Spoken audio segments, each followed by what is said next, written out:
Hello, everyone, and welcome back to another episode of Splatcast. I'm Rhett, and we have with us, as always, we have Jace. Yo. And we have Anthony. Yo. Sorry for the lack of episode last week, everybody. First of all, the third week of the season, we didn't get to do an episode. I was traveling for work and pretty busy with that. And then, of course, flying and everything, got sick and was sick on Sunday. So apologies for that, but we are back. We are on schedule. So, yeah, let's kick it off. Fun week of ball, Jace and Ant. Let's start with Sunday, November 10th, and we're gonna try to change up the formula a little bit this week, valued listeners. But hopefully you guys like it. We'll continue to experiment as we go. But yeah, let's kick it off. Sunday, November 10th. I only had a couple of things here. Big story for me on Sunday. Chet Holmgren breaks his hip, or I've seen some people calling it like a pelvis fracture. I thought it was hip. I've kind of heard both, but I don't know. Either way, he broke something. Something is broken. And what they're saying is he's going to be reevaluated in 8 to 10 weeks. And I will mention, too, that happened in a 127-116 for the Warriors in Oklahoma City on a drive contesting a Aaron Wiggins shot attempt not Aaron Wiggins, Andrew Wiggins. Yeah, sorry. Shot at the basket. But yeah. I'm pretty concerned about this, guys. I mean, they didn't say he's expected to return in 8 to 10 weeks. It was kind of like, we'll give you more information about a plan to like return to play in 8 to 10 weeks. So it sounds like obviously this is going to be an extended absence for the Thunder. And, you know, a guy that in my mind was looking like he was maybe going to run away with Defensive Player of the Year on a really, really great defense. Yeah, I think it hurts the Thunder a lot. I think he obviously is a really valuable player to, you know, what they're trying to do. So y'all have any thoughts on Chet and the Thunder in general? Well, my big thing with that, with Chet getting hurt, you know, the type of injury that it is, I had tried to do some research, try to find similar injuries to that, you know, try to see, you know, what those players look like whenever they got back on the court. I couldn't really find like a one-for-one example of that, which, you know, makes me nervous. Maybe it's not that big of a deal, but, you know, just kind of being in the dark on what that could look like long-term, definitely a little concerning.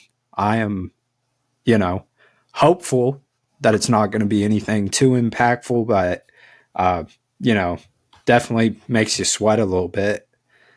As far as, you know, the current state of the Thunder, it's looked fine so it's looked far. like what they've done in the past, you know, a lot. Right. So like it's not really anything new but for like, them. But I think it's definitely a concern for like playoff stuff like that. Definitely. I think whenever we do end up bringing especially Hartenstein back, that I think will change kind of the play style a little bit.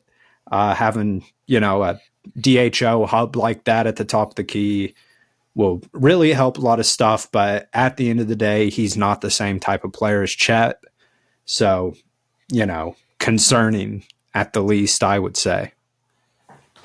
Yeah. So I was at the game and saw him go down, and first impression, Chet fell again, because he's always falling and hitting the ground. Well, he's always jumping, you know. Yeah, like he's always jumping and getting bumped into, and yeah, he's always falling. Yeah. So I didn't see, like, I just saw that he was laying on the ground, and then he came up and couldn't put any weight on that leg.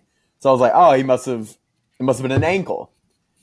And now, what is it with him, like, getting these crazy injuries that are like so niche? And like, I think the reassuring thing is, like, they were quick to put a timetable, like, on the return. You know, I don't think that's a good point. It was as long as, like, if they say broken hip, you think, okay, he's done for the year. That's it. Yeah, that was my first thought for sure. Yeah, and they're saying he's going to come back before the All-Star break. Like, so I think. Well, again, that they're not saying 8 to 10 weeks is the return, from what I've read. They're saying they're going to give us more information in 8 to 10 weeks. I don't think he's going to be back before the All-Star break.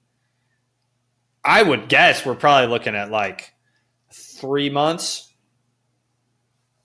I'm Best not a case doctor, scenario. man. I'm not a. No, I don't know. I'm not a doctor. Yeah, but well, like, and Jay said it too, but I've never heard of anything like this before in basketball. Like, yeah, I have no idea, but the way they're talking about it makes me think it's going to be a long time. I'm dying to like know like what he's doing. Like, does he have to lay in bed all day? Like, he's not on the sidelines. I would bet it's pretty close to that. Yeah, I would bet right now he can't do much of anything, right? Like, surely something like that, you probably can't do very much of anything at all. With an injury like this, like the closest thing that I was able to find when I was researching, like what was, I forget the like medical term they used for the injury, but I was trying to look that up, and the closest thing that I could find was, like Kareem Abdul-Jabbar when he was like 70, like had a similar injury, and I was just like, my goodness, like how, like Chet can't be getting these old man injuries, Well, the foot thing is like a pretty not common, but not unheard of injury for like tall, skinny guys like that. I think didn't Embiid maybe have something kind of similar to that? He's kind of had a little bit of everything, so probably. Maybe that's not a great example, but there were other guys that like had similar injuries, and it was like mixed things. But obviously, this like last year, it looked like he did great recovering from that. So that's really all I really want to make a point of is like I hope it's just another really good recovery, and obviously he'll be missed, but sure. Certainly not just a this year kind of thing with a player like that. Like, we hopefully he will have a long and successful career. Yeah, no, you're right about the Thunder sweating though. Like, I think right away they like made Kenrich Williams active. Like the very next game he came back. Yeah, he's back. And now we see Hartenstein warming up pregame now. Like these guys, like, I mean Hartenstein, he's like probably working like behind the scenes, but just seeing him like on the sideline of the games, like while Chet was playing, he was chilling. Like he was laid back. Like he's fine. He can recover as long as he needs to. And then Chet goes down. It's like, okay, now stop playing. Pick it up a little bit. Yeah. Right. Yeah. I mean, with Hartenstein, he's a pro. Like he's been in the league for quite a long time. And, I don't think he's like messing around with his recovery or anything. I don't see that really changing it. But for me as a fan, I'm like, hey man, like we need you now. Like we really need not, obviously we needed him before. Like he was a big part of it too. But like now we really need you bad. So like, yeah, that's funny. That's a good point. Wait, one more thing about the Thunder, because I know we weren't going to talk too much.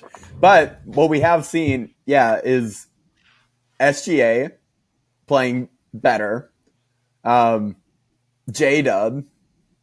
We're seeing, supercharged J-Dub and SGA. Like, everyone is kind of upping their game, like knowing that Chet's out. Yeah, dude, Dub's been unbelievable. All-star. I mean, like all-star caliber. All-star. Yeah, all-star caliber. Dude, that was one of my favorite plays. He rips the ball from Devin Booker.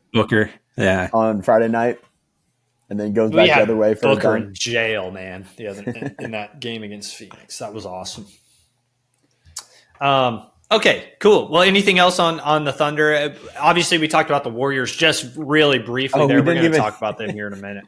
Yeah, we didn't even touch on the be Warriors. Later on. But that was I was impressed by the Warriors in that game. And the more I think they spanked us. Weren't they up by 30 at one point? Yeah. Yeah, but we came back. We came back. Yeah, but I mean, geez, man. No, I mean, people were saying like there may have been some sort of like shock factor from the Thunder. I certainly knowing that Chet's injury looked bad. They were kind of like, all right, this game's like done.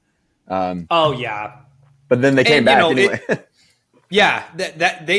I was honestly pretty impressed because like when that happened and like right after that happened, they kind of started pulling away pretty quick after that. And I was like, okay, we're, probably not going to win this one, but I was impressed. And like you said, because I went and looked real quick. They were up 30 at one point. Yeah. And obviously we ended up losing, like I said, by 11. So that was pretty good. But yeah, obviously, Golden State's a really good team too, and like I said, we're going to talk more in depth about them here in a little while. Yeah, okay, cool. So we're still going to do Player of the Nights because that's something I like to do, just kind of keeping up with who's playing real well and everything. But so Player of the Night for Sunday. This is a name. It seems like we're going to hear this name quite a lot as the season goes on. Nikola Jokic, 37 points, 18 rebounds, 15 assists, 3 steals in a 122-120 win over the Mavs in Denver. He was 13 of 21 from the field, 3 of 3 from 3. Sheesh. What can you say about Jokic? Nuclear. We were talking about him earlier nuclear. in the week, just like in our group text, and I was like, I did this week. I was like, I got to go back and watch some of that prime LeBron stuff because I'm having like dangerous, intrusive thoughts right now about Jokic. I'm ready to say he's the second best player I've ever seen. He's better than Steph. Offensively, it's just ridiculous. He's not better than Steph Curry. Come on.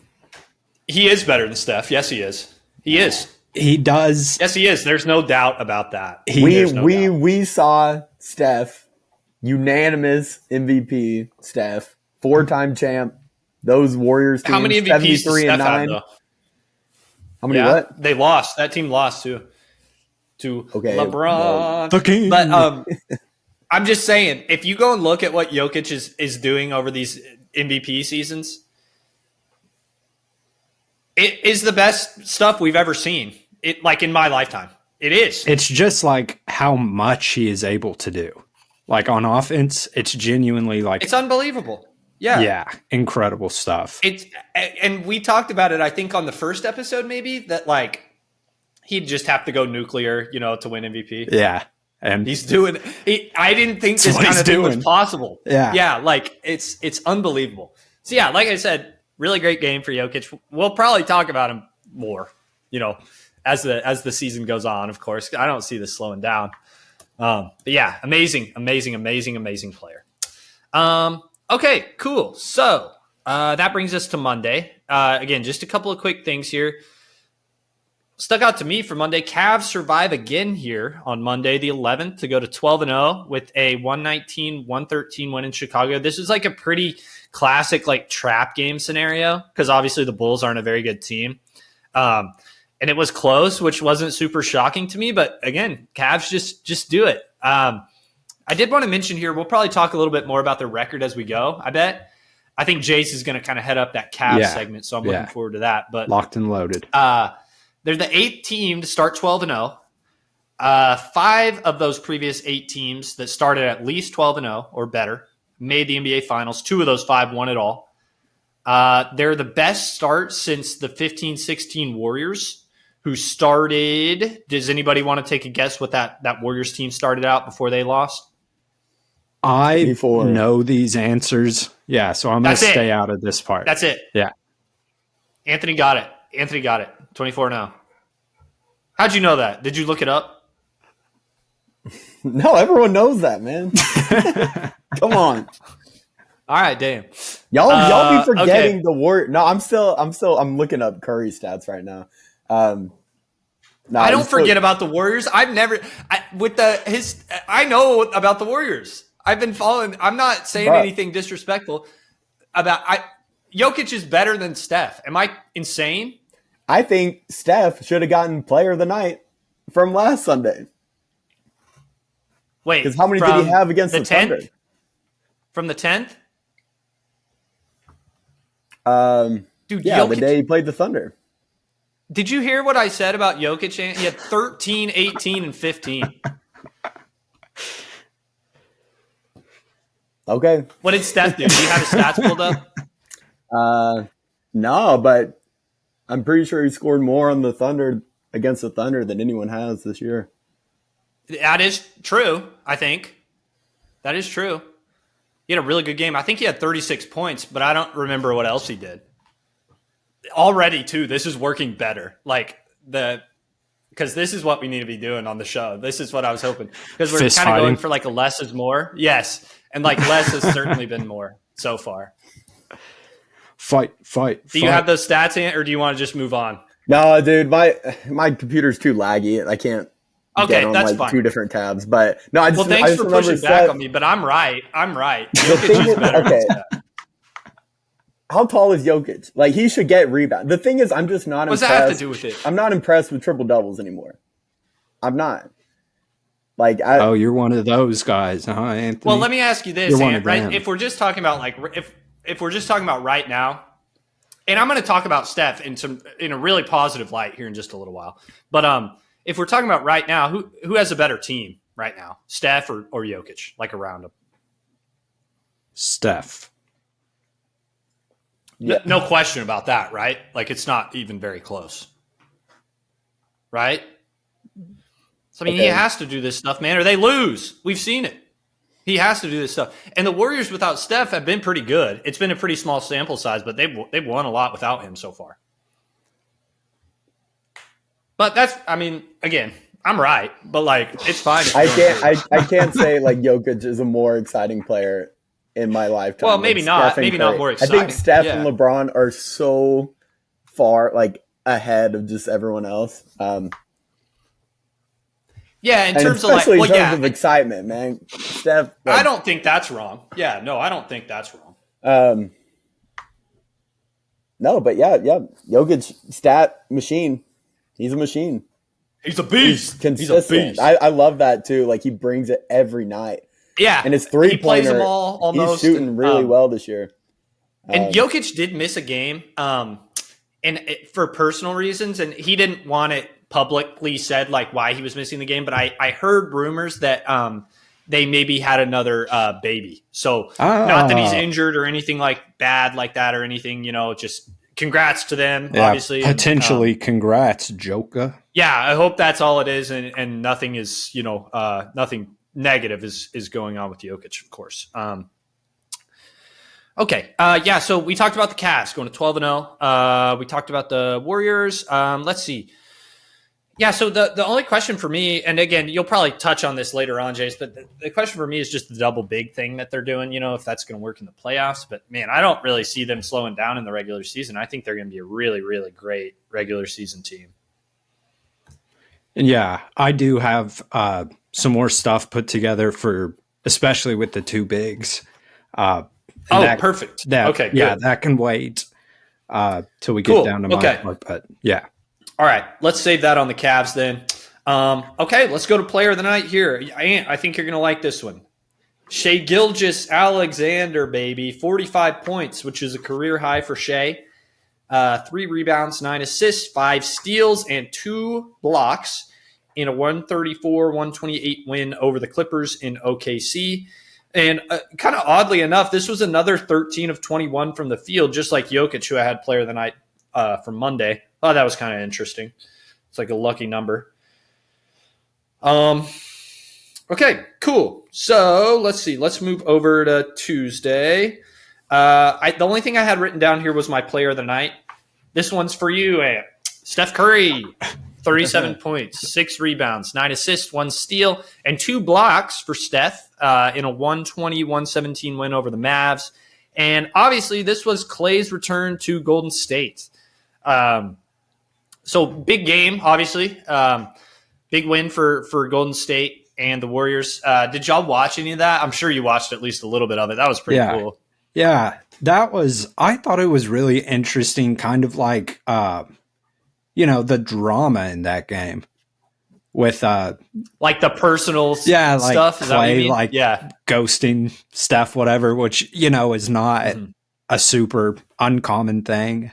It's just weird because it's the first time we've seen it with those guys, especially with how, Klay was kind of carrying himself last season with the Warriors. I thought that was an interesting thing. And obviously it shows up in the stats. Steph played with his hair on fire this game. He played mad. Dominated. And, he was just killing. Yeah. Ant, do you have anything you want to say on the Warriors or the Mavs here? Again, we're going to cover the Warriors later on, and we're going to touch on the Mavs on Thursday because obviously they were playing in the only game of the night on Thursday. But if there's anything you want to add specific to that game or anything, Ant. No, I thought that was nice what they did for Klay. Yeah. And I think that's extremely deserving. Typical, like Warriors though, like Steph and Draymond, they're like, "Hey, love you, man. We're still gonna beat you." Yeah. Like they're still the Warriors. I'm not gonna. Yeah, make they are still the Warriors podcast, but like, yeah, we'll touch more on them well, later. I think you're absolutely right, Like, Ant, because I've been impressive blown away. what they're doing. Yeah, they've been extremely impressive. But one thing that we didn't mention from Tuesday, the Hawks without Trae Young beat the Boston Celtics. Yes. So, spoiler alert, everybody. We are going to talk more about the Hawks, and I'm really excited for that one. I'm going to be heading that one up. But yeah, Ant, that is, to me, so far in the season, that's got to be the most surprising, like, single game outcome of the year, right? I mean, like, the Hawks have been pretty scrappy. We saw them play against the Thunder in a game that the Thunder ended up kind of running away with. But yeah, I mean, in Boston, beating that Boston team, that's pretty shocking, pretty impressive win for the Hawks. So yeah, thanks for mentioning that, Ant, because again, I didn't have it written down. Yep. Excuse me. Okay, let's see. Takes us to Wednesday, November 13th. So I did have one thing written down here. The Blazers beat the Wolves on Wednesday in Portland, 106-98. Couple of interesting stat lines from that game. Klingon, 31 minutes in this game, 17 points, 12 rebounds, 8 blocks. And I'm pretty sure that's right. Because I saw that and I looked at it a couple times. I was like, is that right? Like, is that a typo? But yeah, I think it's right. And then Shaedon Sharpe in this game, 33.6 rebounds, 1 assist. Anthony Edwards in this game, 0 of 9 from 3 for him. Wolves shot 17% from 3. Obviously, when you've been playing the way the Wolves have, in terms of that specific metric, the 3-point shooting, and you shoot like that, you're not going to win. So it's just one of those games, you know. But some positive stuff from the Blazers. They've kind of been weird with Klingon. Jace, I think he was a guy you were really high on. I know I was. I'm huge fan of Klingon. This game is they just haven't been playing him that much. That's what I wanted to say. It's a weird thing with him and I kind of pointed this out before the season, having him and Ayton on the same roster. It's just kind of weird because I feel like both of those guys, you know, are potential starting centers. It's not a thing where you can play them both together. No, I agree. You cannot do that. I love what Klingon brings. Whenever players have been like posting up on him, you know, and trying to just take him one-on-one in the post, a lot of the blocks in this game came the same way that they did at UConn, where he doesn't even leave the ground. He just challenges vertically and just like they just shoot the ball right into his hands because he's got such a high standing reach. But yeah, I love Klingon. He's going to be really good, I think, as he kind of progresses. But yeah, no, I thought this was an awesome game for him, especially. Yeah, well, the Ayton thing is what's strange to me because, like, when they picked him, I kind of thought it was a kind of a good fit for him. Because of guys like, you know, Scoot's been a little bit better. It's still not great. And then Sharp and Simons and Grant, you know, guys kind of out there on the perimeter that can play a little bit, you know, that are pretty good.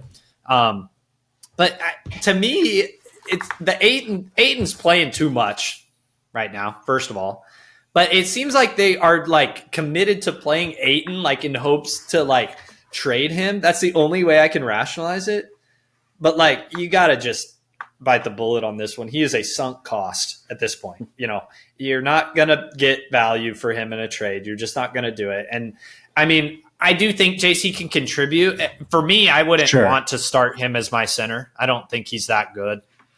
I think but he's not fair. terrible. Like, yeah, he's not terrible. But I don't think you're getting, like, multiple firsts or anything like that for him. Especially in the contract he's on. I think you just got to kind of eat this, and he'll be expiring next year. Maybe you can trade him next season, maybe.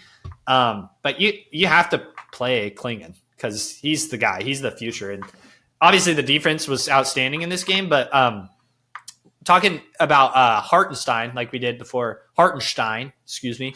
That's one thing that really stood out to me with him at UConn. And obviously their system's like really evolved at UConn. They run a pretty complex offense, and he, like that top of the key DHO passing, reading what's going on that end of the floor. I thought he was really, really good at that. So I'd love to see them try to incorporate some more of that, because that was a strength for him in college. And obviously things are different at the NBA level, but I think that's something that, he could provide a lot of value there in the future. Like you were saying, kind of serving as that DHO hub at the top of the key. That's one of my favorite things to see when I'm scouting big guys. Yeah, it's so valuable. I remember me and you had talked quite a bit about that with him while he was at UConn. Whenever they use him like that, I think that it shows up. I think it's pretty easy to see and, super valuable to offenses. Well, and this kind of looks kind of stupid now, I think, but looking back, I remember the year we ended up taking, we took Lively and then we traded him for Kaysen. I was saying I want Klingon to come out that year that he didn't end up coming out. And I was like, I want us to take him at 10, which now obviously Kaysen I love, and he's a great player and everything. But I remember at that time I was saying like, I want to take Klingon at 10. Yeah, right. Cool. Okay. Well, anything on those guys, Ant, before we move on to player of the night for Wednesday? Oh, no. Cool. Okay. We'll keep it moving in that case. Okay. Player of the night here. This is a guy that I really like to put this guy as player of the night when I can, because right now that I'm trying to keep it, and maybe valued listeners, you have picked up on this, but I'm trying to keep it like you pretty much got to win to be player of the night. And I think that's kind of like a rule. You got to win to be player of the night. So this is Giannis Antetokounmpo's time here. 59 points, 14 rebounds, 7 assists, 2 steals, 3 blocks in a 127-120 win over the Pistons. I just said here, any win the Bucks get is great at this point, and Giannis is probably going to have to drag those guys to every single one of them, kicking and screaming. They are just really bad. But I also had an honorable mention here. Wembanyama on Wednesday, 50 points, 6 rebounds, 2 assists, 1 steal, 3 blocks in a 139-130 win over the Wizards. So good game there for Wemby. He's kind of starting to put it together, it feels like, a little bit right now. Cool. Okay, so that takes us to Thursday. Weird kind of slate Thursday night. There was only one game. Why was that? Huh? Why was there only one game? That's a great question. I don't know why. The only thought I had was like maybe they're ducking Thursday night football. No, but Thursday is always TNT doubleheader. You're absolutely right. Yeah, I don't understand why they did it. I kind of thought it may have been with like before the start of the NBA Cup or the that was probably Emirates Cup. Yeah. Because it was the first Friday of the Emirates NBA Cup. Yeah, actually, it's the Emirates Cup now. We shouldn't be saying that because Emirates isn't giving us any money. So. It's true. It doesn't matter. Who cares? Yeah, that's a good point, Jace. That was probably it. But it ended up kind of being an interesting game, guys. Mavs lose in Utah, 115-113. Any thoughts on the Mavs or just that game or the Mavs in general, the Jazz in general? I have thoughts. I'm sure that everybody has seen, the couple of clips of Luka just standing there. I'm sick of it, dude. I am sick of it. Because, in the playoffs last year, there were moments whenever Luka was, a pretty impactful defender. Engaged. And yeah. But whenever he's just standing still, just setting his feet and just standing, that, it makes me so mad. It's infuriating. And then, there's Mavs fans out there saying, this assistant coach was talking to him. He confused him. And Luka said, it was Yeah, miscommunication. it was Grimes' fault, actually. And yeah, yeah. At one point with 5 seconds left in a game, is it okay to just play basketball? Yeah, just to disengage with the game happening around you, just make perfect eye contact with your coach on the sideline who's talking to you. Forget about your man, just listen to your coach. Give me a break. Go off, That Jace. was ridiculous. Cook the despite the loss, man. Dude. Yeah, no, Mr. Great. Despite the loss was out there just turned completely sideways, facing the bench over there. His man standing wide open in the dunker spot. Yeah, exactly. Oh, it's ridiculous. And I promise you, with us three being Thunder fans, this is not just because he's on the Mavericks, who, we kind of have a rivalry with. They kind of did leave a bad taste in our mouths last year. We got to say that, but yeah, go on. If SGA was in that situation, just completely unengaged, facing whoever is talking to him on the bench, just gives up goodness. A last second go ahead basket, we would call him out for it. And there are just so many Mavs fans on Twitter, especially, just being like, well, he got distracted. The coach shouldn't have been distracting him. Hold him accountable. He is too good to not be held accountable. That's the thing that bothers me about it, is he's too good to be doing this. He doesn't even have to be a great defensive player, obviously, but man, he's at this point, it kind of feels at times, this is not all the time, but at times he's giving up more than he's getting. And that is not okay. But no. I let me just say, I want to say this. I live in Dallas, and we all went to OU, and so there's a lot of people from around Dallas that come there, and we're all friends with Dallas guys, that my buddies that are paying attention to the Mavs and stuff and that are Mavs fans, they're mad at him. Yeah. They're mad at him. So that I do see that stuff you're talking about on Twitter and everything, Jace, but it's not, it doesn't encapsulate the whole picture of how everybody's feeling. And there's a lot of Mavs fans that no ball and everything like that. I completely acknowledge that too. But it's just kind of allowed the silent majority, right? But it was pretty pathetic, man. And just if we're thinking about the game at large, if you're a team that obviously they were in the finals last year, they ran through the West, to a certain extent. But they're a team you'd have to imagine with the moves they made and everything. They have aspirations of being in that same spot again, and they could be. I think still they could be. They very well. Yeah, could I be. agree. But that's kind of an unacceptable loss to a team like Utah that does not want to beat you. Wisely, I might add. They don't want to win. Sure. And if you are a team that wants to be at the top of the conference, you want to win the conference, you don't lose to that team. They better start getting it together because they are capable, like you said, Jace. But they've done this the past few years. It feels like to me where they don't really care about the regular season. And I think to a certain extent, that's okay. You don't want to overextend your guys in the regular season because it obviously it really only matters what you do in the playoffs. But it's kind of a double-edged sword for me. I don't really buy the flipping the switch thing. You got to develop these habits, and these games where they're while they are not the be all end all, they matter. They matter. And the things you're doing now, if you don't start correcting them, they can bite you later. So it's time they need to start getting it together because we're about to reach the 20 game mark.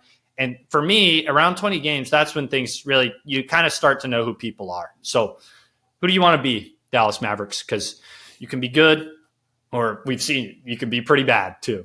Let's go. I want to hear from you on this. Nah, I mean, y'all, Jace cooked him enough. Yeah, Jace. Sorry, Luka. No, it's great. Yeah. No, I would just say with the Mavs, it is that's kind of their thing, is to kind of just make it through the regular season, and they turn it up in the playoffs. But you don't want to get left behind in the West. You have to scroll down to see them on the standings because they're not top 10. And at some point they got to start winning games like Utah, where they should win, and they're going to have to win tough games in the West just to make up ground. It's hard to climb in the West. That's a great point, Ant, because it can get away from you quick in this conference. Like if you have a week where you're not locked in and you don't care and everything, like it can get away from you quick because there's going to be a lot of close races in terms of the seeding and stuff like that. And there's a bunch of good teams in this conference, like you said. So yeah, it can get away from you if you let it. Okay, cool. Well, yeah, I don't think we really have much more on the Mavs, unfortunately, because they're not good right now. And like that's a team I kind of was like anticipating talking a lot about throughout the season. And I know it's early in the season and everything. And like we said, I think they're going to get a lot of this stuff figured out. But sure, I just can't, in good conscience, talk about them right now because they're not very good. So hopefully that changes. I don't know. We'll see. So yeah. Kind of a minimal pool for player of the night on Thursday, but I went ahead and gave it to John Collins here. 28 points, 9 rebounds, 3 assists, 2 steals. Again, in a 115-113 win over the Mavs in Utah. Cool. So that takes us to Friday. So Friday, November 15th. Cleveland goes to 14-0 here. Again, we're going to talk about on Cleveland, so I think we're going to kind of just move on past this, but player of the night for Friday. Donovan Mitchell, 37 points, 7 rebounds, 4 assists, 1 steal, 1 block in a 144-126 win over Chicago. Again, that takes Cleveland to 14-0, which I'm pretty sure that's where they currently stand, right? Is 14-0. Right. As we record today on Sunday the 17th. Mm-hmm. Yeah, they're 14-0. Okay. Okay, and I did have an honorable mention here that I got to say this. This is De'Aaron Fox. De'Aaron Fox, 60 points, 3 rebounds, 7 assists, 3 steals, 1 block, 6 of 10 from 3 for Fox in this game. And 60 is the high-scoring night on the season so far. They did lose. They lost 130-126 in OT to the Wolves. But I got to mention that one. Like I said, highest scoring night of the season so far. Awesome Great game for sure. Yeah, that was a really good one. Okay, well that pretty much takes us through the week, guys. I'm going to look real quick here and see if there was anything interesting from Saturday. Is there anything else y'all wanted to touch on before we start getting to our teams that we had? I'm good with all that. I'm ready really for teams. Yesterday, besides Jason Tatum. Jason Tatum, yeah, I was gonna say, yeah, good pull there, Ant. Jason Tatum hit a game-winning 3 in OT against the Raptors. So the Celtics have kind of been in some dogfights that maybe they shouldn't be, so far. But you know how it is. It's tough coming off of a long season and everything, and they're still really good. But yeah, interesting one there, and great game from Tatum in that one. Okay, yeah, so here, what we're going to do, so we're kind of at the end of the week. What we're going to do is we've each brought one team that we kind of wanted to talk about, and then we're going to kind of have some open discussion on our weekly awards, right? So like player of the week, rookie of the week, team of the week, et cetera, et cetera. But again, we're going to start with those teams. So does anybody have a preference whether we start East or West?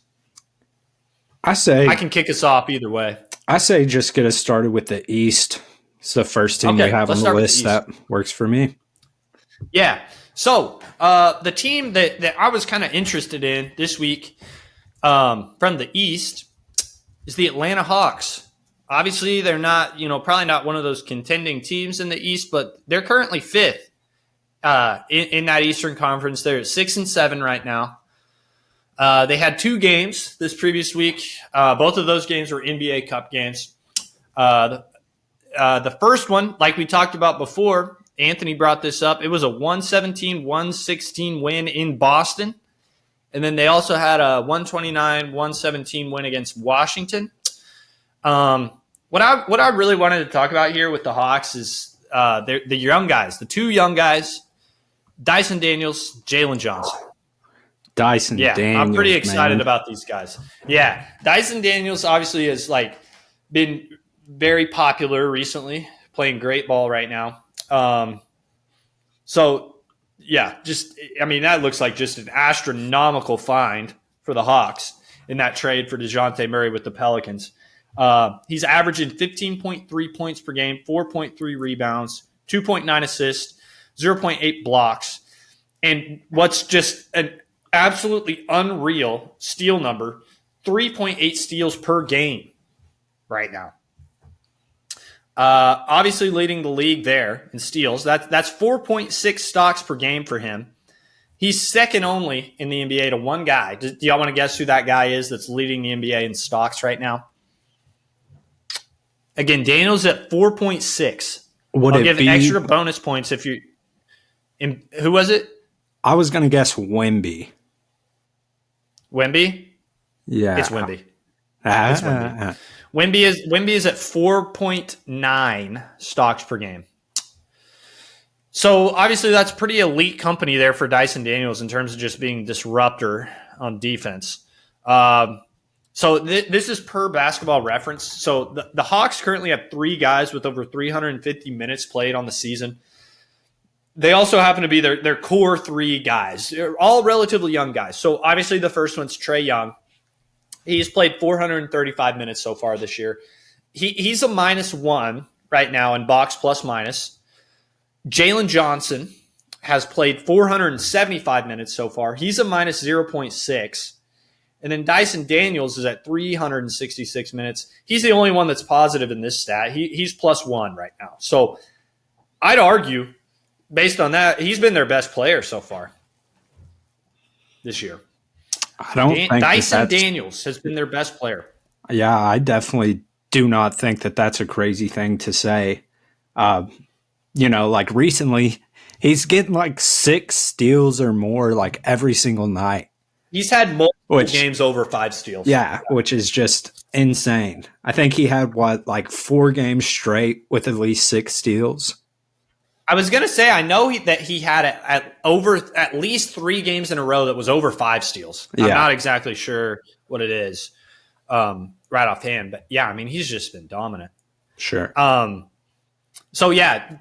keep it going on Daniels. I'm just raving about this guy, but he's currently at 2.8 defensive box plus minus. So even that, to me, that's even more impressive when you think about who this team is from a defensive infrastructure standpoint and who their anchor is. It's Capella. Clint Capella is their primary, rim protecting big right now. Capella's -2.1 DBPM. So they're not set up to be a great defensive team. But Daniels is making them be kind of okay. And I will say too, on the Hawks, if you look kind of at the net rating, stuff like that for them, it's not very good. They're 21st in net rating. They're -4.1 right now. Defense, they're 25th in defense. So again, I didn't bring them up to say that they're a good team or a team to watch out for or anything like that. I don't think they're very good, but they've got something to be excited about in these 2 guys. So I mentioned 2 guys. The other guy, Jalen Johnson. So Jalen Johnson, of course, a lot of people it seemed to me, were kind of scratching their heads when he signed that extension. He signed a 5-year, $150 million extension right before the season started. I remember one of my buddies in one of our group texts sent that in and said, "Who is this guy?" I didn't even know who he was. Which I was like, "Come on, man! You gotta, good. I knew who he was. He's good, and he is good. Yeah." So, one of my favorite guys on Twitter, at Jokic Joestar. I want to shout out the State of the League podcast. That's his podcast. He tweeted right after that happened that it would be viewed as a big time underpay sooner rather than later. I agreed at the time when I saw that tweet. I think he's already been proven right if you're paying attention to what Jalen Johnson's doing right now. So Johnson, he's at 18.9 points per game, 10.4 rebounds, 5.5 assists, 1.4 steals, 1.2 blocks per game right now. He's hovering around 30% from three on 4.8 attempts per game, 50% effective field goal right now. So nothing. I mean, those numbers are good. Like 19, 10, 5, 1 and 1. That's good production. The efficiency hasn't been like eye popping, but for a guy like, I think he's in his fourth season now, I'm pretty sure, he's just improved every year. So like a lot to be excited about with him. So per Cleaning the Glass, I did a little bit of research on kind of young guys in the league. So again, this is per Cleaning the Glass. So this is for players aged 19 to 23 that have played at least 250 minutes so far this year.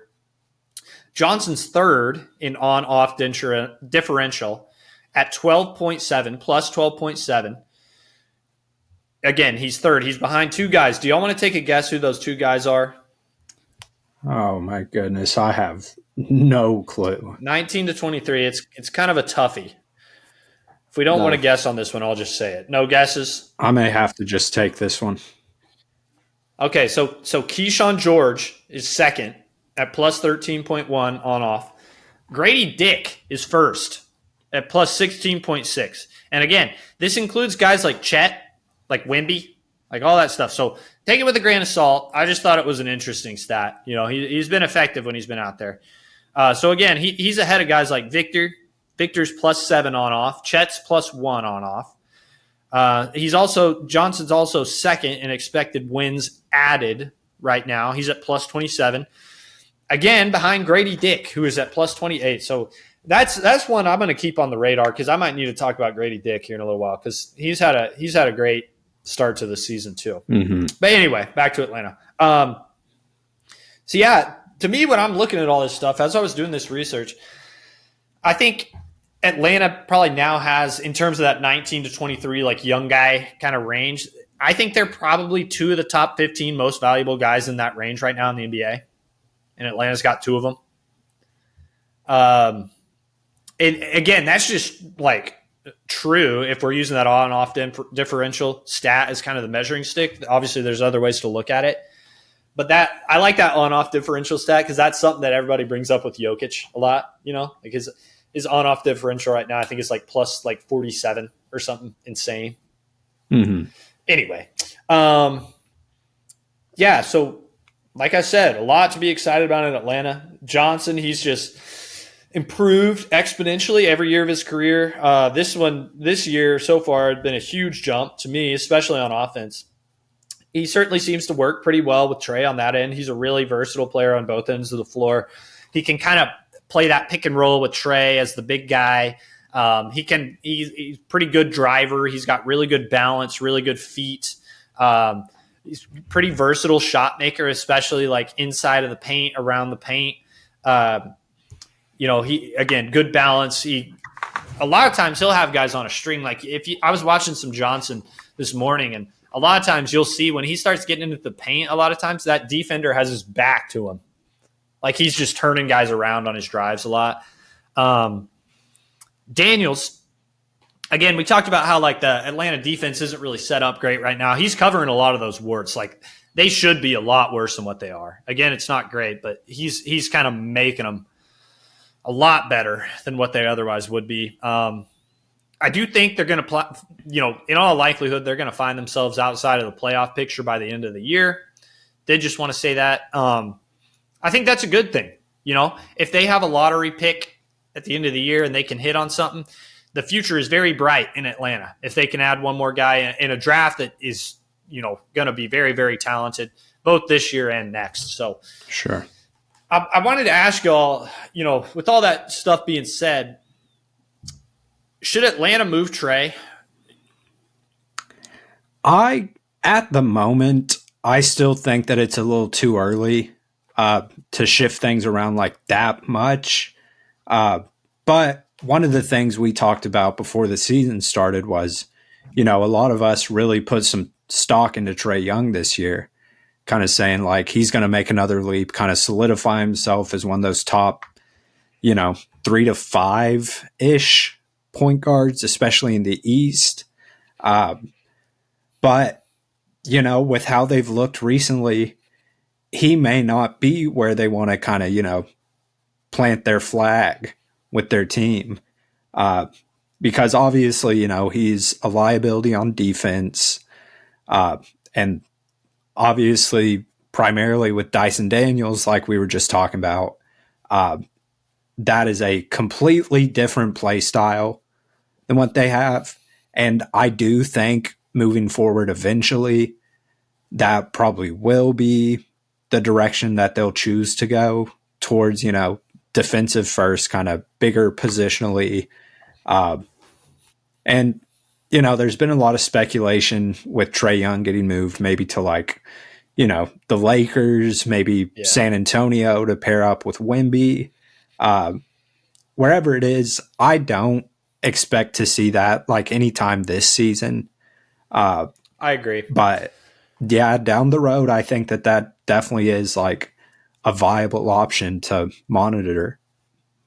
Yeah, no, I think that should be on their minds. Yeah, I think that should be on their minds. And I wouldn't feel the need to do it this year because, again, Trae is a great offensive player. And like I said, Johnson really works really well for him. Like, I don't think playing with Trae is in any way like hampering anything that Johnson is doing, like developmentally or anything like that at this point.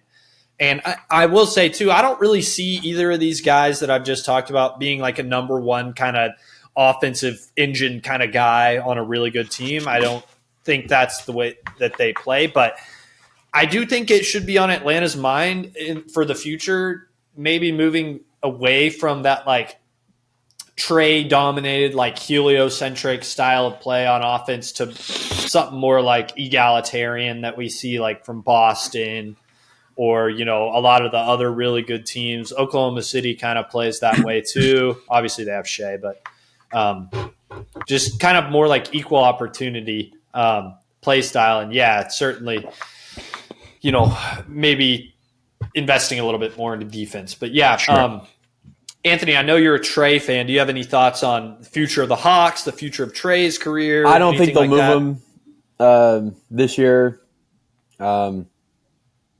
I don't think he's a lifetime Hawk. Like, I think everyone knows that he knows that. He'd probably rather be in LA. Yeah, probably. But I don't know. They got good pieces. I don't know, man. Yeah, like you said, they're fifth in the East. Like, hey, go try to make a run this year. Why not?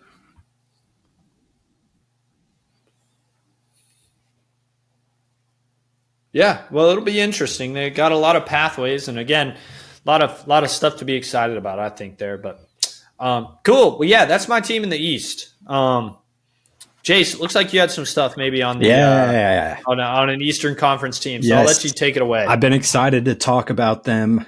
Shout out to my good friend Riley.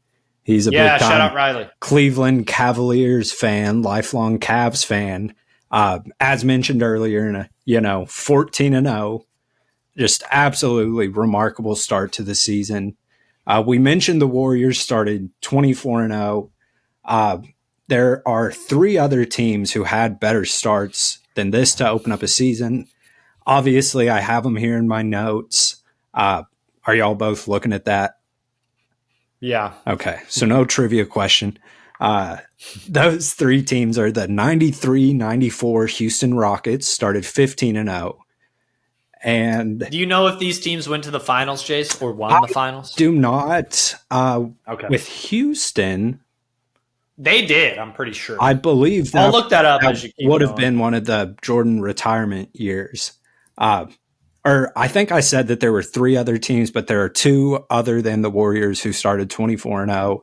The other one, you have to go all the way back to 48-49 Washington Capitals, who also started 15-0. But I think the Cavs could at least reach that 15-0 point.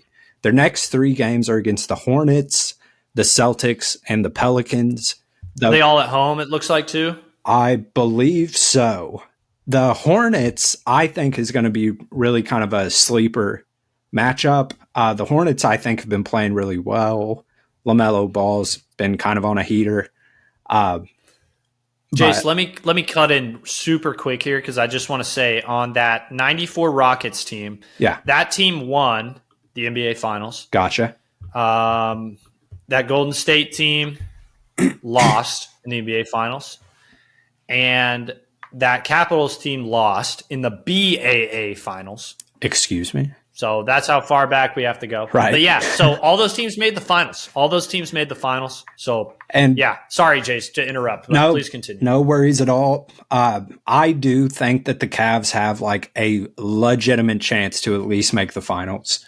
For the time being, I think, it's not a hot take or anything to say that it's the Cavs and the Celtics in the East who are like the two teams. I think that they're worlds ahead of the rest of the East at the moment again. But they have looked great. Diving into some stats and rankings for the Cavs, how you brought up earlier, Rhett, about the two big lineups for them. This was kind of surprising to me. Currently, they're 25th in rebounds per game and dead last in offensive rebounds per game. The offensive rebounds per game kind of ties into another stat with how well the Cavs have been shooting the ball. So, maybe there's just not a lot of opportunities for offensive rebounds. Yeah, Jace, can I jump in here? Yeah. Because that's the thing that sticks out to me on the Cavs when I'm just looking through it. They're shooting right now. I want to make sure you don't have this and I'm not stepping on your toes. I don't have specific numbers in here, so go ahead. Okay, so they're leading the league in effective field goal percentage right now. It's 61%. Mm-hmm. They're about 4 percentage point better than second, who's the Knicks. They're at 57. And then if you go down the list, so again, the Cavs are 61.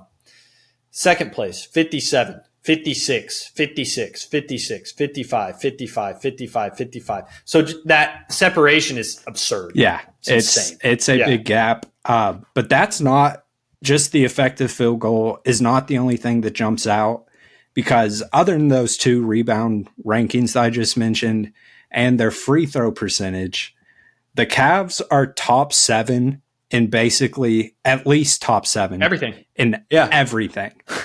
And I think I said that on one of the earlier episodes. I can't believe it's still true. They're that's unreal. Other than just being top 7, they're first place in the league in points per game, field goal percentage, 3-point percentage, true shooting percentage, effective field goal percentage, and offensive rating, which just kind of makes you think, like, what was JB Bickerstaff doing last year? I know. I didn't think he was like that bad, but now I'm like how? And another thing is Garland has been like a totally different big bounce back year for him still, for sure. I mean, still. One of the big things from last season over to this one was how big of like an offensive load was put onto Isaac Okoro last year, who was like not an offensive player, but it was pretty clear that they were trying to get him going with that. This season, he's kind of shifted back into that defensive first type player. He looks much better, even though his numbers aren't quite as high. It's just a really like connected and free flowing offensive system that they're running. I wanted to give a real quick shout out to Ty Jerome, Thunder legend. We know like how effective he can be as like a spark plug shooter coming in.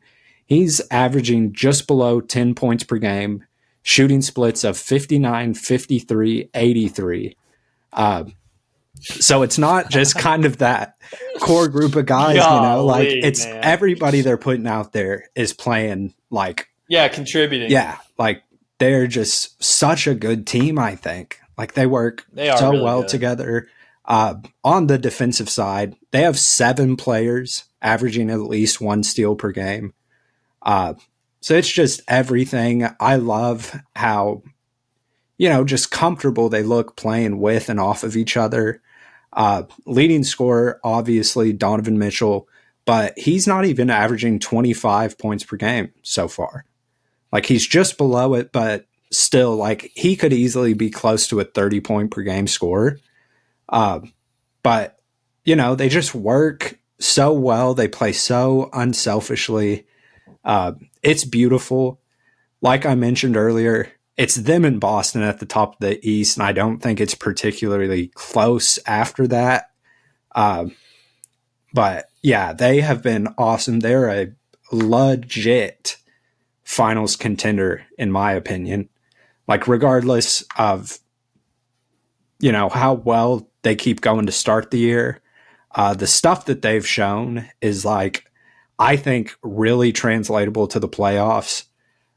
They don't just have one dead set play style that they're going to be attacking every night. They're awesome. If you haven't really watched much of the Cavs, you definitely should. Yeah, watch them. They are so much fun to watch. Yeah, it's beautiful. But that's about all that I have on the Cavs. If y'all have any other thoughts, I would love to hear. If not, I have a couple. I can't wait to watch. Go ahead, this Ant. Tuesday, 6 p.m. in Boston. Probably game of the year, man. Yeah. It's a big one. Yeah, no, it's going to be a big We one. hope to get this as like a full series, Eastern Conference Finals. Because, it's those teams. Yeah. And, it's going to be – the Cavs are just cooking everyone. Like, we'll see how they match up against the Celtics. But – Sure. And it's, again, a long season ahead, but starting 14-0 is like – quick shout out to Jace. We had that question about who's going to be the last undefeated team. There was only one person choosing the Cavs over the Thunder. Yeah. Hey, watch out. Yeah. Ball knower. Yeah, watch out. Well done, Jace. Well done there. Thank you. I did have a couple of – just one more thing I wanted to add on the Cavs because you really can't say enough positive stuff about them, but they're certainly doing this by committee. I mean, they're such a well-rounded team. They're so deep, but in terms of like their top guys, again, I'm looking at box plus minus on Basketball Reference right here. So Donovan Mitchell, who you touched on, Jace, he's 34th right now in the league in box plus minus plus 3.2. Garland is also up there. He's 25th. Garland is plus 4. The guy that's leading the Cavs in that advanced stat right now is Karis LeVert, who you didn't mention. Karis LeVert has been awesome. Yeah. Karis LeVert is, for the year, he's 12.4 points, 2.8 rebounds, 4.7 assists, 55% from the field, 49% from three, 73% from the free throw line. Karis LeVert's been awesome. He's been great, and I've seen some people starting to talk about him, but I just wanted to make sure he's mentioned because he's had a great season so far. And he's been pretty consistently one of their best closers so far this season, which isn't, really what you'd expect to see from Karis, but he has been like killing it, stone cold. Well, and I think like his production and his numbers just kind of go to what you were saying, Jace. Like they've got guys out there at all times that are just playing ball, making the right read, keeping things simple. There's no agendas. They're just, out there being as effective as they possibly can be. Sure. So they've been great. They've been a lot of fun. And like Jay said, if you haven't watched them, watch them because they are really, really good. Yeah. Okay, Ant, did you have a team in the East that you wanted to touch on? The Philadelphia 76ers. The currently second worst team in the East. Well, tied for last with the Raptors. Is that they're 14th? Oh my goodness! Woo. I mean, I knew they were bad. I didn't realize they were that bad. Wow. And I actually didn't write anything negative. I was just going to bring up Jared McCain.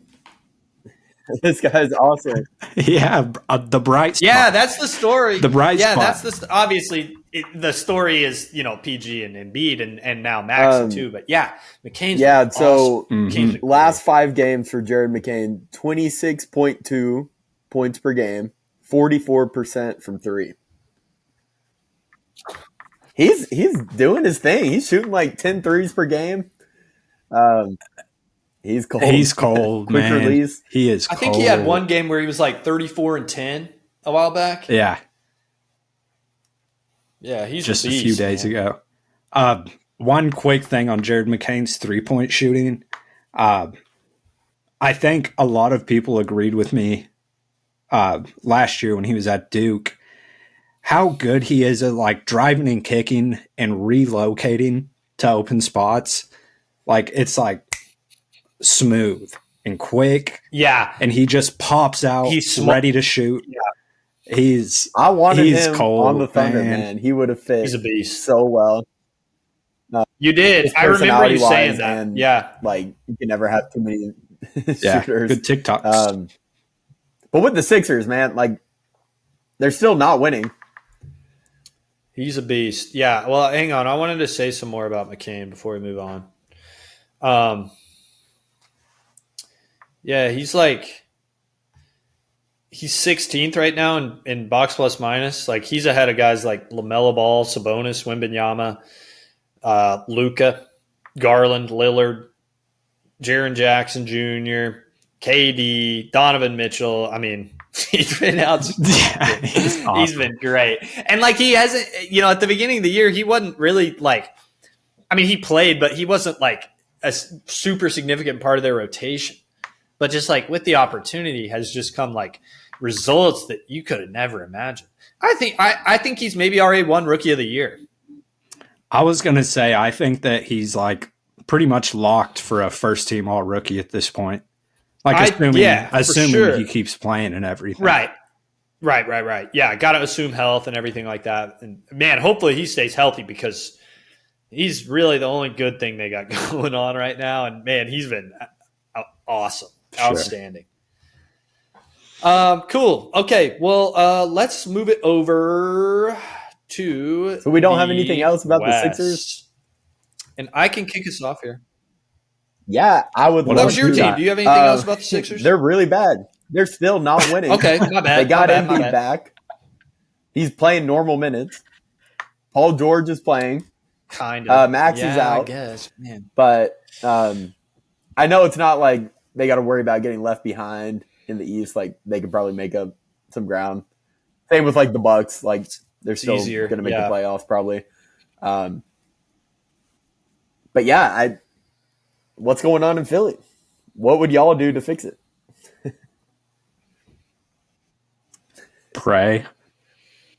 You're not gonna fix this. I'd try to trade Embiid. Would y'all trade for Embiid? I bet. Same. I think that would be like one of the stranger trade markets of like any player in the NBA, with like how good he is at his peak, but then also factoring in like the negatives that come with it, highlighted, by the availability. Like I'm sure that, some team would be more than willing to pay a good price to bring him in just for, the upside of the player that he is. But I also think that there would be quite a few teams that, the majority of people would think would be like super interested to trade for him, like awesome to bring in like an MVP level guy when healthy, but would not trust the availability to give up just a ton of assets to get him. Like, I think that would be a super interesting trade Smart market. teams wouldn't want to trade for him. Yeah. Unless you're just like, we got to do it right now. And like, do y'all still think the Sixers are like legitimate contenders in this, like to win a title? Like say like in the next 2 years? I do not think. Oop, I'm sorry. I think I'm frozen. Uh-oh. Yeah, yours is fine, Jace. It's technical difficulties. Okay, it wasn't me. Well, yeah, I think I'll just keep the talking Sixers about could the Sixers. Definitely still, like, welcome back, Rhett. Oh, sorry. Did I cut out? I'm sorry. Yeah, we lost you for a second. Did I get my question off? I said yeah. Okay, yeah. I was just starting to say that I think the Sixers definitely could still make it into the playoffs. Obviously, and we've mentioned this, it's going to depend a ton on the health of those top guys for them. But I don't think that they're like a real factor in terms of like making it to the finals necessarily. But I do think that they still, are more than alive to make it to the playoffs. Yeah, but that for that team, that's not good enough. Who cares? Right. Yeah. I think you're right with that point too, but baby steps. If you're at the bottom of I'm just of the opinion, like there is no in between. Either you're competing for a title or you're trying to be as bad as you can be. I think that's definitely the case for a player like Embiid, especially. Yeah, if it were me, I'd be trying to trade. I mean, right now, I'd be trying to trade Embiid and Paul George. I know they just signed him. I don't even think they can trade him, but I'd be trying to trade those two guys as soon as you can because at this point, they are not going to be healthy. Mm-hmm. They're not going to be healthy. So you like Maxey, you love McCain, I think. So kind of let's blow shift this the thing out. Paul focus. George if I'm back in feeling- OKC. Don't want him. We ain't got room. All due respect, I don't have any ill will towards Paul George because we got a obviously really good return for him, but I don't want him.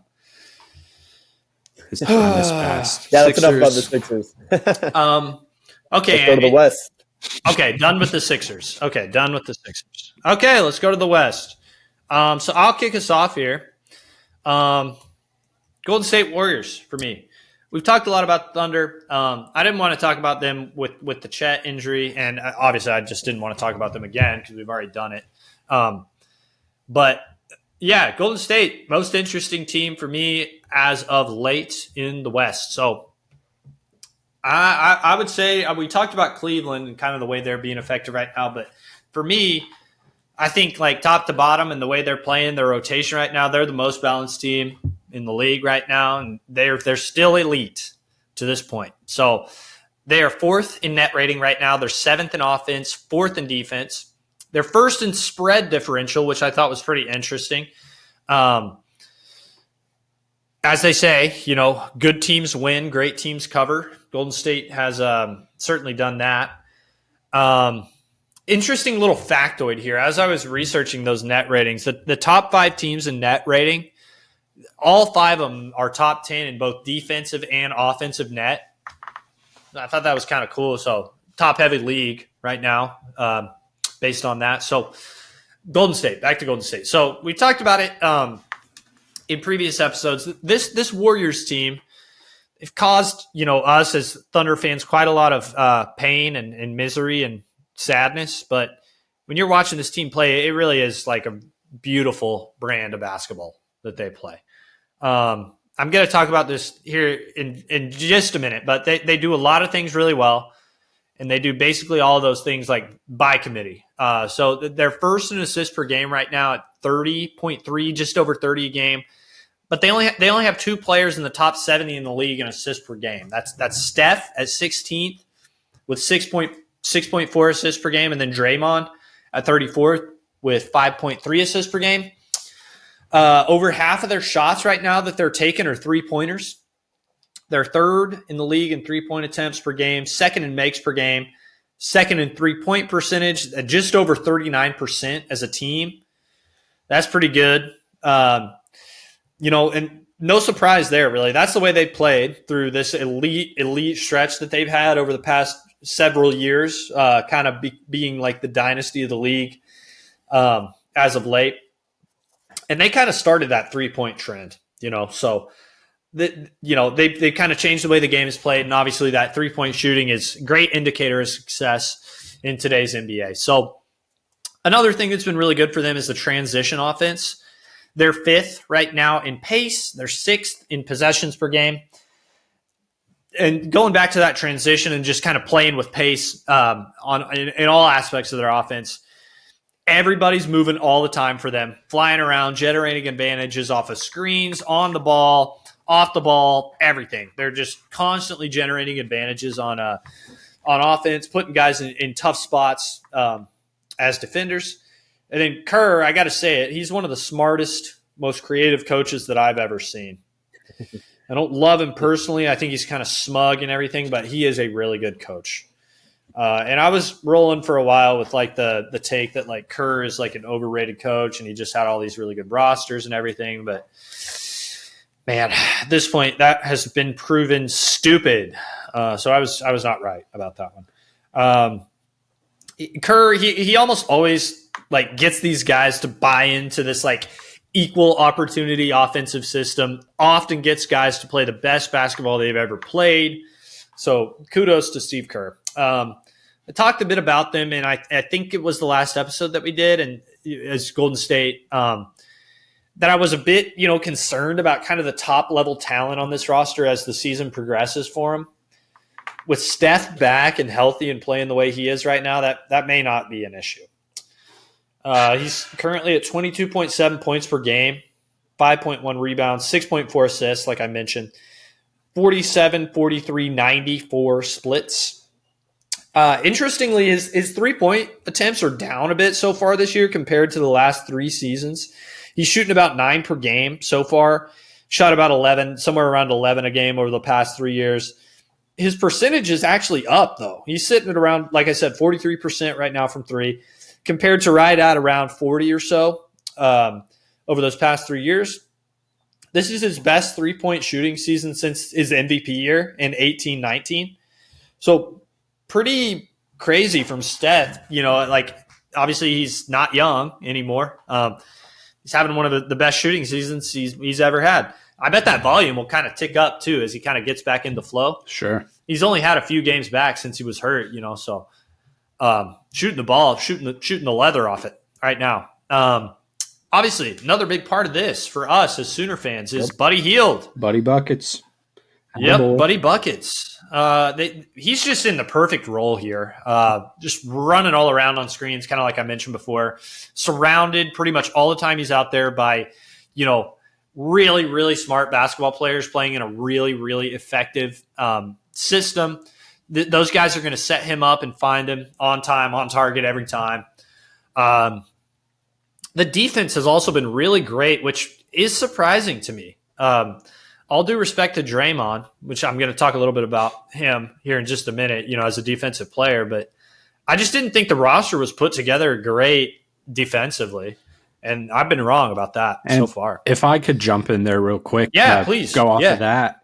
In our, preseason standing predictions, I was very low on the Warriors. I'm pretty sure I was too. I don't remember exactly. Kind of for that exact reason. I didn't think that they had defensive tools to do anything. But yeah, I was clearly mistaken. They have been awesome, all around. And yeah, I personally, again, as a Thunder fan, don't love seeing them do super well. But it's hard to kind of not be in awe of what they're doing. It's pretty awesome. Yeah, it's pretty awesome. Beautiful. And like I said, it's Anthony kind of touched on this with Steph specifically, but just playing an exciting brand of ball. Sure. I just love the way they play. I love watching them play. They're really fun. Going back to the defense. So, like I said, the defense has been great. They're currently at 4th in defensive rating. Again, Draymond, no matter really which way you slice it, he's an all-time defensive anchor. And he does it kind of in an unconventional way. He's not super tall. He's not really a extreme shot blocker or anything like that, but he is an all-time defensive anchor. He's been doing it for a long time in Golden State. He's been good for a long time. That hasn't changed. He's been great. And yeah, as I watch them, I think a big part of why they're so successful on defense is, again, the depth. The depth is a big part of it. They're just cycling guys in and out all the time. Again, all the guys they play, I think they're going around 12 deep right now, which is wild in the NBA, but all those guys that they're playing are smart, engaged, good decision makers. Most of them have played a lot of NBA basketball, and a lot of them have played for a lot of really good teams. I'm thinking of Kyle Anderson, Melton, DeAnthony Melton has been a good player for a long time. Even guys like Lindy, he's been in that OKC system for a long time. He's been on a lot of really good teams that, really good defensive teams too. But just all the guys they play are absolutely just totally bought in and locked in and playing really, really good basketball. So yeah, I'm starting to buy this, guys. Starting to buy this Golden State team. Steph, of course, a bit of a question mark just with the age. You're a little bit worried about him health-wise. Hopefully he stays healthy. They certainly will need him to make any kind of real significant noise. Draymond, kind of similar situation. His availability is always going to be in question just, because of who he is. You never know when he may be suspended. He may punch somebody, grab somebody, crotch. Grab Edie's foot. Anything's on the table. It could happen. Yeah, yes, there was a grabbing incident. Like this It's a can happen at nightly any time. thing. Yeah. Yeah, you never know with him. So just like every other team, we always talk about it. They need to stay healthy. If they're healthy, though, I think I'm ready to say at this point. And again, we're early, but the way they're playing, if they're healthy, they're the second best team in the West.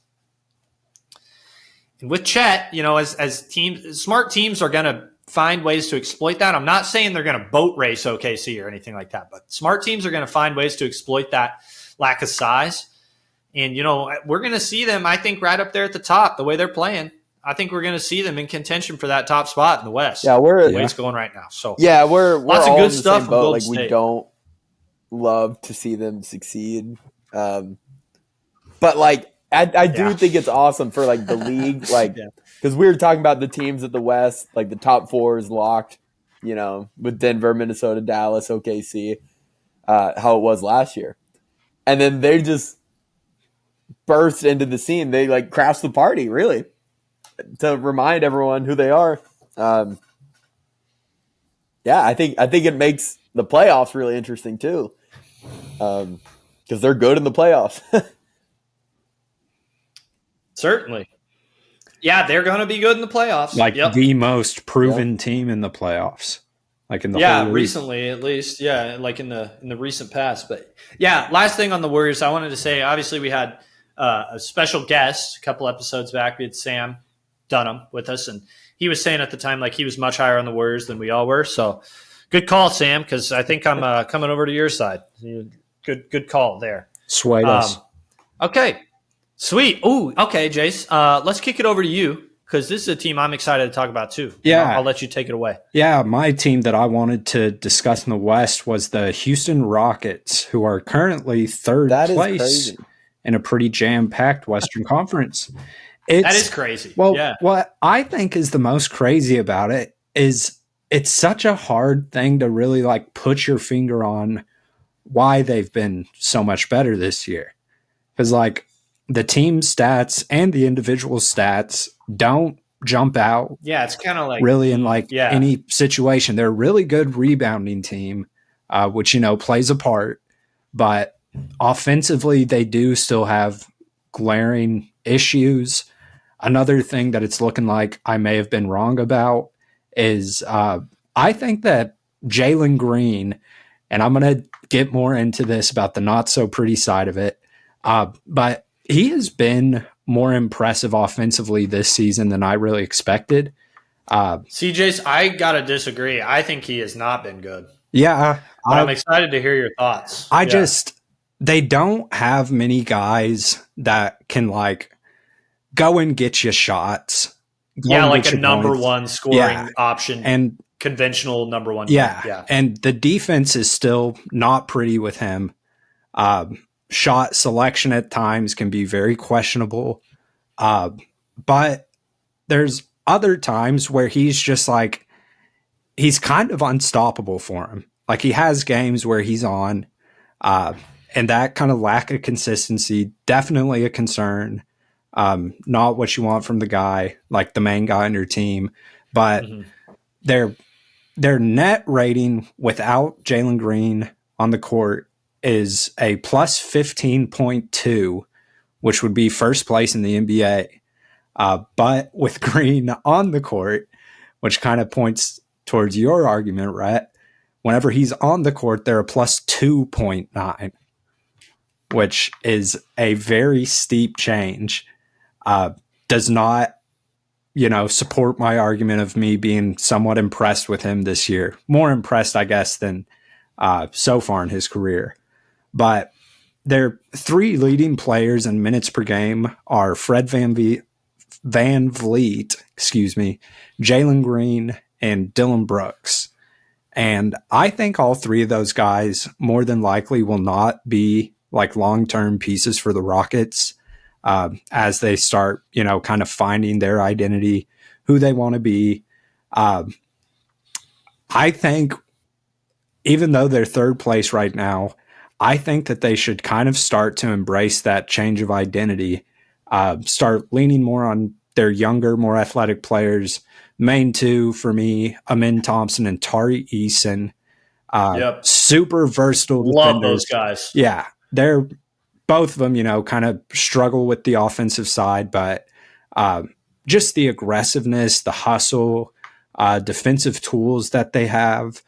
I think that they should kind of start shifting more towards that type of play style. Another young guy that's been kind of weird this season is Reed Shepherd. He looks lost. It doesn't really seem like he's playing confidently. And you guys can attest to this. We watched them play in Oklahoma City just a while back. He is so small. Like, he just looks so small out there. Yeah. I didn't even, when we saw him play in Oklahoma City, he was like the furthest thing from my mind. I didn't think about him at all. Right. And I still do think he's going to be able to, kind of put it together, find that shooting touch, start making more of an impact. But I think it's going to take quite a while longer than a lot of people, including myself, had expected. He just doesn't look confident, I think, is the biggest thing for me. But I like the Rockets' defensive upside, whether or not it's this year. I agree. I think they have some super promising stuff. It's not even necessarily from some of their top guys, primarily Jalen Green and Alperen Şengün. Both those guys have big questions to figure out. But night to night, you never know if they're just going to explode for monster games or what it's going to be. I don't love the lack of consistency, but the flashes, they got to mean something. And again, they're third place in the West right now. So clearly, I think, the results have been good. Yeah. That's right. Yeah, I think that's right. But that's really all that I have to say on them. I'll let y'all jump in wherever you want to. Yeah, well, like I said on Jalen Green, for me, he's just not efficient. He takes them out of rhythm. Sure. And I do think, like, individually, I think there's an argument there that he's improved. Mm-hmm. Like, I think his numbers look a little bit better. I'm not sure right offhand. I haven't really looked at him. But when I've watched him play, he takes bad shots. He takes them out of rhythm with those bad shots. He doesn't, it's just so, like, about him, it feels like, when he's out there on offense, and he doesn't play any defense. Sure. So that's just not it does not move me with him. I'm done with it. Like, I think they should be trying to trade him. Yeah. But, he's not horrible or anything like that. I'm not trying to say that. In terms of, like, my team, don't want to deal with it. And, like, maybe shame on me for still, being interested in the flashes with him. I don't think that's crazy. No, I don't think that's crazy. But yeah, I think, and it's not a nightly thing by any means, but he's shown quite a bit more this season in terms of, like, playing under control, I guess, like, more so in the system. Because he's not scoring the ball as well as he did last year. Okay, yeah. But it does look more kind of systematic than it did at times last year, which I think is a good thing for him going forward. That would be a good thing, yeah, because, Udoka knows what he's doing. Sure. And Udoka clearly likes him. So that's another thing you have to take into consideration. Like, Udoka, it seems like Udoka wants this thing kind of built around him. Yeah. And he knows what he's doing. So I did want to mention on the Rockets, I only have one more thing.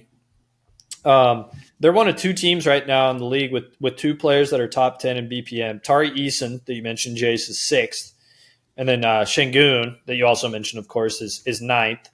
Tari Eason's plus 7.8, Şengün's plus 7.4. Do you want to guess who the other team is that has two guys in the top 10? I'm going to guess the Oklahoma City Thunder with Shea and J-Dub. You nailed it. You're kind of on fire today, Jace.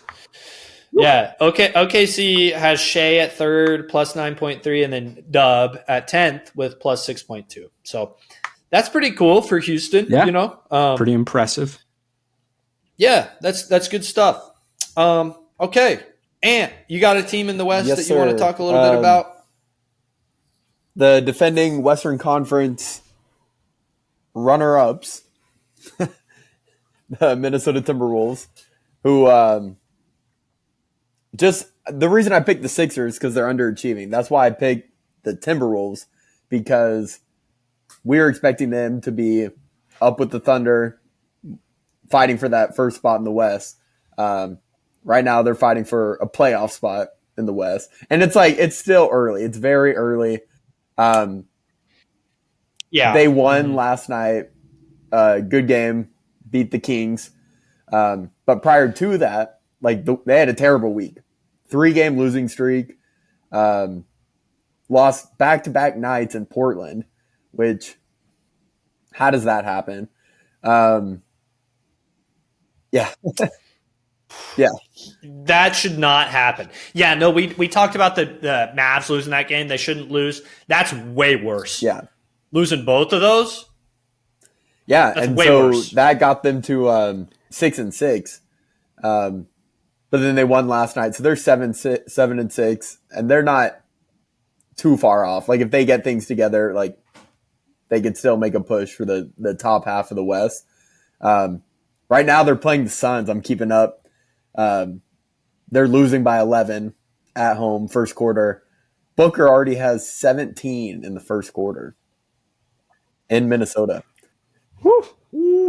Bounce back. Once we're done, I got to put that on. Yeah, I'm going to lock in. Yeah, so losing to the Suns.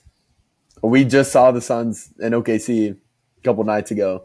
They got Booker, still no Beal, still no KD. And am I missing something with the Wolves? Don't they have everyone healthy? They're not missing anyone. I have something with the Wolves that I think is starting to become a real issue.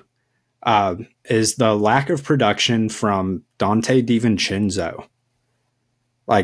Lately, he is not scoring the ball. He's not been good. Yeah. He has been just on a terrible stretch for him, which he's not, a standout, star player by any means, but he should absolutely be one of their top, role player type guys. So I don't know. I think that probably does play a pretty big role. But yeah, I don't know. I can't really explain, why they're playing as poorly as they are. The Trailblazers, losing to them twice in a row. I guess you could argue that the Blazers at this point are shifting their roster quite a bit, kind of shifting rotations, giving new looks on a nightly basis. But at the end of the day, they're one of the worst teams in the West. And I don't care. You should be able to adjust, and take care of it if you're a good team. If you're good, you can't lose twice to them. I mean, that's terrible. That's horrible. I don't know what's going on in many. DiVincenzo, not, he was never a big scoring threat. But yeah, his shooting splits are terrible. Mainly during this, they just had an awful week. They had a really bad week. Yeah, and I think a lot of the problem too is if you go and look at what Edwards was doing from 3, he was shooting Steph Curry-esque type numbers, volume and efficiency. That's just not who he is. And that's who they were winning a bunch, or that's how they were winning a bunch of those games. And that's not you cannot rely on that, because that's just not who he is. So that stopped, and now they're losing. I mean, we think every team is gonna have rough stretches at some point in the year. I just don't expect it this early. We've seen a 3-game losing streak from the Wolves, a 4-game losing streak by the Mavs. Is it it's definitely concerning, I think, to have struggles like this early on. I'd be concerned if I were those two teams. Yeah, because there are teams that go every season. There are really good teams that go the whole year without losing 3 games in a row. It happens every year, and they're usually really good. So yeah, those two teams you mentioned. If I'm the Wolves, if I'm the Mavs, I'm concerned. I'm very concerned. If it's the East, like that's a whole different conversation. Like this is the West, and things only get tougher in the West. Yeah, well, they better get it together. And I think the Wolves can, but they better start. Okay, cool. Well, are y'all ready to take it to kind of weekly awards here? Let's do it. Okay, so let's start out with Player of the Week. And again, we're going to kind of have more like open discussion on this, but I was thinking, would y'all want me to kind of like throw a name out there and then you all can agree or disagree? Or do y'all have somebody on your mind that you want to talk about? Or what would be the best way to do it? I have somebody for Player of the Week. Rookie of the Week, I kind of feel like it's going to move pretty quickly. Let's just go ahead and do Rookie of the Week. Okay. It's Jared McCain. Yeah. We already talked about him. Everybody, if you're a basketball fan, you know what he's been doing. So, yeah, Jared McCain, he's got to be like Rookie of the favorite. Rookie of the year, I'm just saying. Because if the Sixers Edie having a good stretch. Sixers get, Paul George and Maxey cooking, you may see McCain production go down. Like the Grizzlies looking pretty good. Scottie Pippen Jr. They are. Yeah. We'll probably talk about them here soon. Yeah. Because I do want to talk about Shout out Edie. I think he's still – because he was my preseason favorite or pick for Rookie of the Year. Mm-hmm. So I think he's still got a chance. Yeah. Okay, cool. Well, yeah, Jace, did you say you had somebody for Player of the Week? Yeah, you want to toss out? I've got a nomination. I am going to say Donovan Mitchell. He had 3 games this past week. Obviously, 3-0. He averaged 32 points, 9 rebounds, 5 assists, 0.7 blocks. Who cares? And then 2.3 steals with shooting splits, or all that I have pulled up here is field goal percentage and free throw percentage. I don't know why it's not showing me 3-point, but he shot 47% from the field and connected on almost 85% of his free throws. And so I'm going to nominate him just as the big winner. Mostly him being my choice is kind of like big picture type award, just keeping the ball rolling for the Cavs. But I'm going to throw out Donovan Mitchell. Yeah. Okay, so I did have one guy I wanted to talk about. Obviously, we didn't do a show last week, but I wanted to talk about Jokic again here. Sorry, Anthony, but Jokic. They only played 1 game this week on the 10th. They beat Dallas, but they also beat Miami on the 8th, and then they beat Oklahoma City on the 6th. But if we look at those Miami and Dallas games, they were 2 30-point triple doubles. So we've talked a lot about Jokic. He's hooping. Let him have it. I think we should give this one to. Well, no, I think we should give this one to Donovan Mitchell because they're undefeated. Yeah, and he's balling. And more games. I think we give the edge to Donovan Mitchell. Yeah, he had a better week if you swear it that way. So, sure. Good pool. Nice. We'll give it to Donovan Mitchell this week, Player of the Week. Good one, Jace. Ant, any dissent? I think well deserved. Congrats, Donovan. You'll get your award in the mail from us. Which honestly we should do. We should start. Yes. Yeah. Because these players but some players I bet we couldn't find his address. J-Dub's got a P.O. box. He might have a P.O. box or something. Yeah. We should start sending out the award. Maybe if J-Dub wins Player of the Week sometime. Way he's been playing, it's not out of the realm of possibility. Who knows? I hope so. Yeah. Because Ant, you're kind of somewhat friendly with Dub. Right? I could remind him about the time where I gave him a pair of sunglasses, and he would remember. But I want to be friends with his photographer, man. He would remember, I'm sure. Yeah. Shot by JoJo. We're trying to get in touch with Shot by JoJo because he's sort of become like an interesting personality around the Thunder in Oklahoma City.